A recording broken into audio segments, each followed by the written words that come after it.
watching Sky News. In just a moment, the press preview. A first look at what's on the front pages as they arrive. But first, our top stories. Veterans and world leaders have taken part in a day of events in northern France to commemorate the 80th anniversary of D-Day. The Russian President Vladimir Putin has said he's considering supplying Russian allies with weapons that could hit Western nations. More than 30 people have been killed in an Israeli airstrike on a school-turned-shelter in Gaza.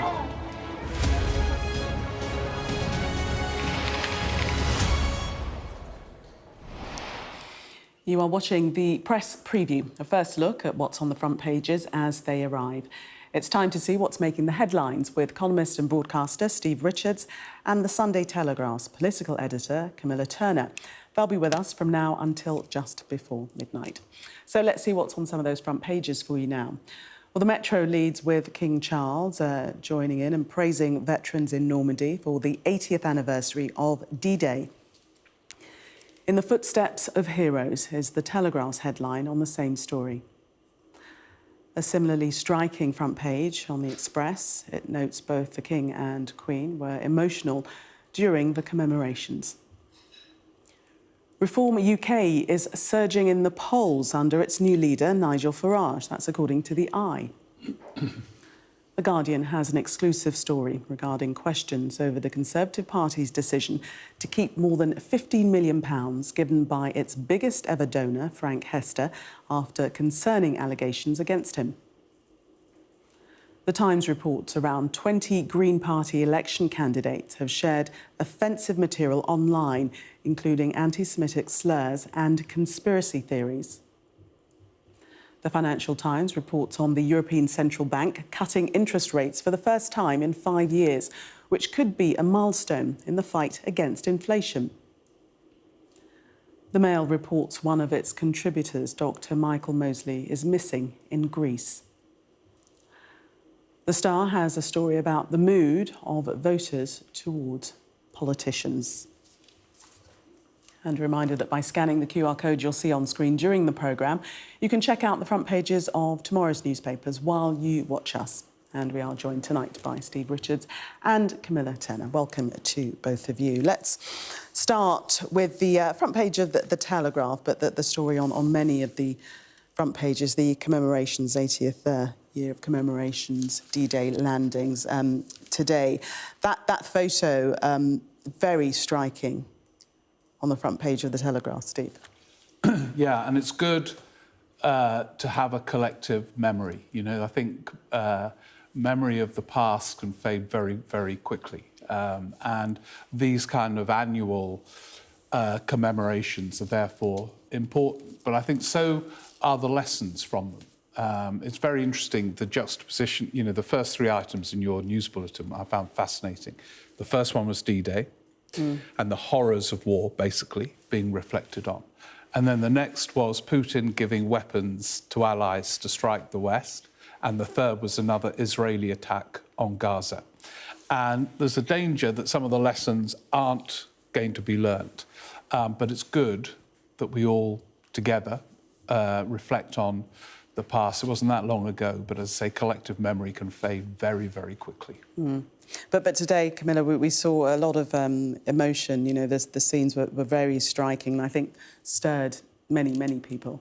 That's right, and I think quite a lot of the newspaper front pages have picked up specifically on just how moving the King's comments were at this D-Day commemorative event, talking about how many of the veterans were sort of overcome with emotion while listening to the King give that very powerful address today. And what a lot of the commentators have pointed out is that this anniversary may well be one of the last anniversaries that we have living survivors from D-Day. It's an older generation who sadly are dying out, so it really just puts the onus on the future generations to continue remembering the D-Day spirit and remembering what happened there, even if the voices from that era aren't there to tell the tale themselves. Steve, Camilla mentions the royal family.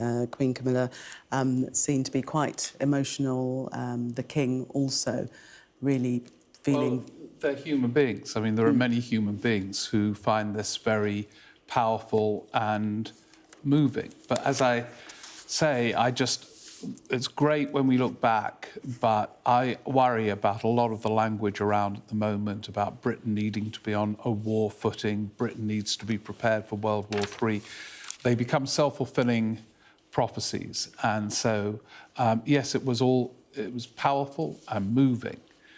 But let's hope we're not slipping into another nightmare. You're saying that sort of language worries you, that we need to be on a war footing. Yeah. I mean, some might say that it's Well, prudent. I studied history. One of my heroes was this legendary historian called A.J.P. Taylor, and he wrote about the origins of the First World War, and there was a naval arms race, and there was talk of the inevitability of conflict, and it became sort of self-fulfilling. And so I do worry about some of the language. And that's why it's great that we do reflect and look back at pivotal moments in that Second World War, which followed a First World War just 3 decades earlier. And yeah, but I do worry about some of the language being used at the moment as well. But definitely the theme of, you know, the hope that lessons have been heard. We heard from President Biden, from President Macron, and all speaking to that theme. Absolutely. We had Biden in particular really drawing those parallels with the war in Ukraine at the moment, talking about the importance of standing up to authoritarian leaders wherever they are in the world, the importance, once again, of the West uniting in the face of threats they might face. So particularly today with war once again on the continent, it seems kind of more pertinent than ever to look back and remember what happened in the past. And I suppose remember that collective spirit that we've faced in the past and are needing to show again today. And Steve, the King talking about his profound sense of gratitude, essentially. I mean, do you think that's something that perhaps the younger generation are aware of? Do you believe that they're grateful for the sacrifices made? Yeah, if they reflect on it. But as I say, I think, you know, memory fades very, very quickly. I'm struck how many people aren't even paying any attention to this general election, which is important and fascinating. So I think it can seem like a very distant past. It's not really. So I don't want to dismiss the young and say that we're young and we're reflecting on it. And so I think we could all show the gratitude of youth. So I don't think it's that. It is that.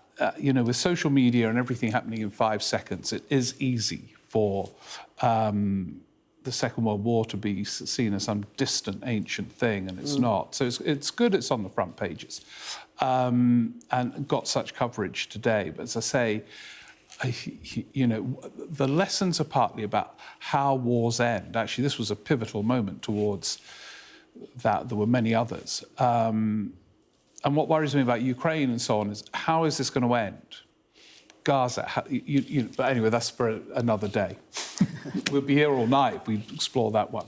OK, let's move on. Should we have a look at The Guardian, Camilla, and this story about the pressure on the Conservatives to return £15 million worth of donations, this being, I think, their largest donor, Frank Hester, after the comments that he's allegedly made re Diane Abbott. But the story has taken another twist. That's right. So there was already an almighty row about Frank Hester earlier this year, who at that time had donated £10 million to the Tory party. And The Guardian earlier this year reported on some very derogatory comments he made about Diane Abbott. Now, the Conservative Party, they said they considered the matter closed. He apologised for it, job done.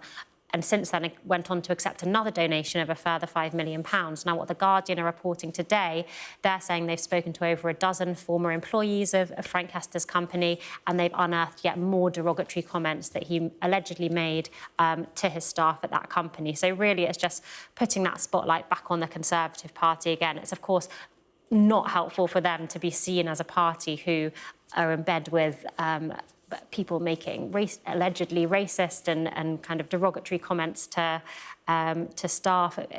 it's not the kind of people that they would want to be seen to be associated with, yet at the same time are accepting donations from him. So a bit of a catch-22 for them.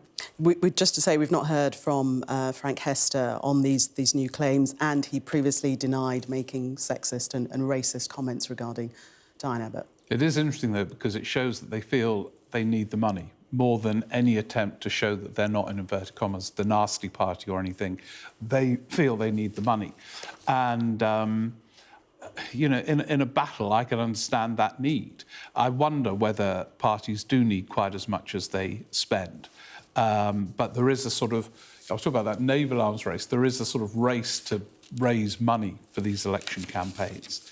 And they've decided, whatever the reputation or not that Camilla referred to, they want the money. And they're going to spend it extravagantly in the weeks to come. Extravagantly? Do you know something that we don't? No, nothing at all. It's just extravagant because a lot of the stuff that actually gets out there on television, all the rest of it, you know, when you interview them and others, that doesn't cost money at all. But, I mean, if one party raises money, the other feels they need to raise more. And the Tories tend to get more from businesses, and they're going to take it, whatever hit they get for doing so. OK, Camilla, to the Telegraph, and they're reporting that Sir Keir Starmer is going to pledge recognition for a Palestinian state in the Labour Party manifesto, which I think they're saying will come out next Thursday.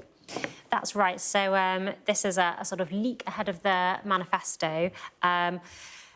Quite an interesting one, because there is a whole dynamic within the Labour Party that they're really trying to repair relations with the Muslim community in the UK. We saw in the local elections an interesting phenomenon, which was the rise of independent candidates running on a pro-Gaza ticket. And in parts of the UK that have majority Muslim, or, you know, have a substantial number of Muslim voters, these independent candidates did very well. And these were normally kind of safe Labour seats, so essentially taking votes away from the Labour candidates. Now, this is something that the Labour Party have been keen to recognise or address in some way, and it suggested that this pledge in their manifesto to recognise a Palestinian state before peace talks are over, that's quite a crucial thing, because it puts them at odds with allies such as the US, who say that recognition of a Palestinian state should take place, but as part of a peace settlement.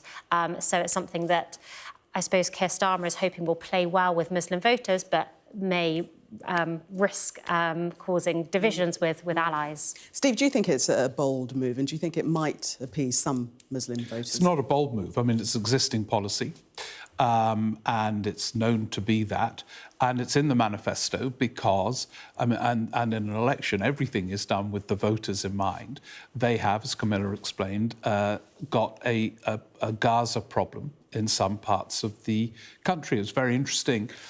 They've got this gargantuan poll lead, but a friend of mine who was canvassing in two seats very near each other in Scotland, actually, texted me and said Labour were really picking up substantially in one SNP seat and not in the other, neighbouring one.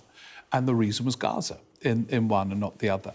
And so in parts of the UK, there is this Gaza issue. And that's why they've decided to give it the prominence they have in the manifesto. So it's an existing policy given prominence, and that's why. OK. Steve and Camilla, thank you very much for the moment. We're going to take a break. Coming up, this story on the front of the Eye. Its headline, Reform surges again as new polls show Farage effect. More on that when we come back. Do stay with us.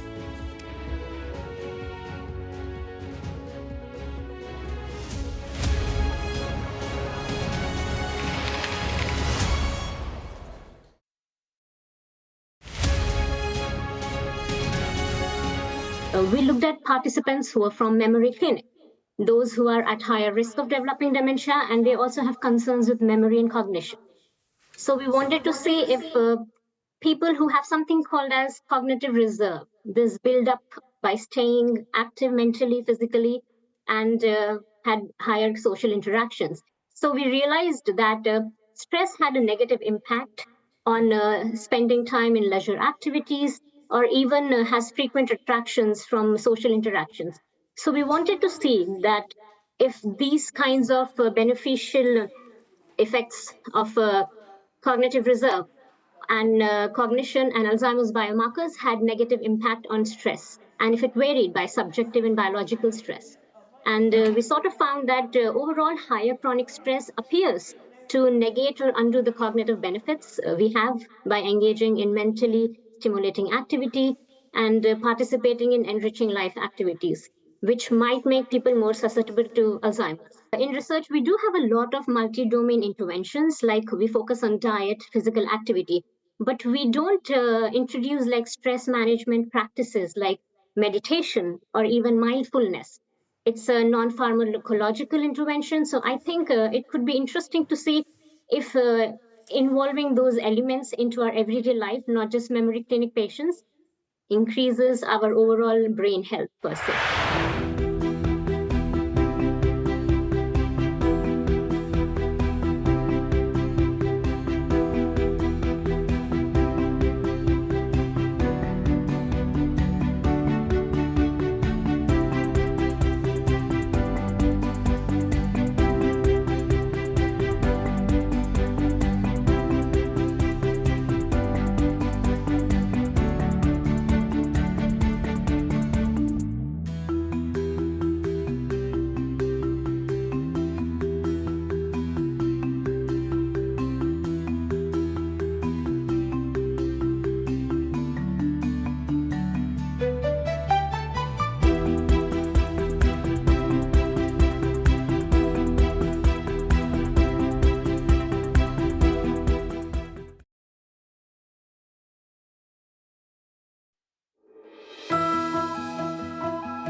Welcome back. You are watching the press preview. Still with me, columnist and broadcaster Steve Richards and the Sunday Telegraph's political editor Camilla Turner. Let's start this section by looking at the I newspaper and their front page. And they are detailing what the Farage effect has been, according to certain polls. Steve, take us into this. Yeah, well, this is becoming one of the narratives of the campaign. Will reform, now Farage is leading it, catch up and overtake the Tories? Now, actually, this poll gives the Tories a bigger lead than one yesterday, which gave reform just 2 points behind the Tories. They're further behind now, but compared with the last time this poll was out and about, reform are making big gains. And this tells us two things. First of all, that they're making big gains. Two, that newspapers are really focusing on this narrative. You know, it still gives Labour a huge lead. It doesn't look as if it's going to be a close election if the polls are right. So there is this new dimension for papers to focus on and us lot to focus on. Will they overtake the Tories? And that's the sort of hidden question underneath that poll. And Tories are terrified that this might happen in terms of the polling. Yes. Camilla, is the Farage effect real? I would say yes. I think there was an argument that reform were already, perhaps in a kind of low-level way, creating an appeal for some disaffected Tory voters. But once Farage entered the stage, that has just completely shot up. He's a real character. He's a sort of a household name. People like him. People are kind of drawn to him who are on that side of the political spectrum already. And it's really just changed that dynamic completely. So if things were going badly for the Conservatives in the election, as soon as Nigel Farage entered, I think anyone would know that they were about to get a whole load worse, because his impact, the kind of the personality he brings to the Reform Party really just gets people listening and talking about it, gets him on the front pages of the papers. The broadcasters love him. So it's really changed the dynamic of the Reform Party taking away voters who were already a bit dissatisfied and a bit disaffected by the Conservatives. It will also freak out Tory strategists. Even if it doesn't happen that Reform catches up with them in the polls and on election day in terms of the vote, they won't win many seats. It fuels a kind of sense of disturbance. It happened to Labour in the 80s with the SDP Liberal Alliance in elections then when Thatcher won landslides, as Starmer might win a landslide in July. The fear of this third party catching up feeds on itself, and the party feeling threatened becomes more disturbed, and the leader does as well, in this case Sunak. And so it's becoming a kind of sub-theme of an election which appears to be very one-sided, this one. We shall see how it develops. Let's have a look at the Mail. It's also in The Guardian, and this quite sad story that Dr. Michael Mosley is missing in Greece. This is the doctor, the TV doctor, made famous by his 5-2 diet. Very well-known character, been missing since yesterday. Yeah, I find this really worrying and disturbing. I mean, he's our guide. He worries about us. You know, he does these great 50-minute programmes on Radio 4 about, you know, just little things that can make you healthier and things. So we're used to following him, and now we're the ones worried about him. I mean, I hope it's okay, but it is very worrying, and the Mail's put it on the front, and that suggests it's worrying, doesn't it? Yes, and quite a search has been and continues to be taking place, Camilla. Yes, that's right. A kind of quite major search underway on this Greek island, but with sort of support coming in from the mainland, from Greece. The police currently think he might have slipped or fallen or tripped whilst hiking on this Greek island. So this manhunt's continuing, but obviously very worrying in the meantime, just not having any news about what's happened and whether they'll be able to find him. Yes, we hope that that's a happy outcome. We'll keep across that story. Steve and Camilla, thank you very much for taking us through the papers. We shall see you at the top of the hour. Coming up next on Sky News 11, veterans and world leaders have attended a day of events in Normandy.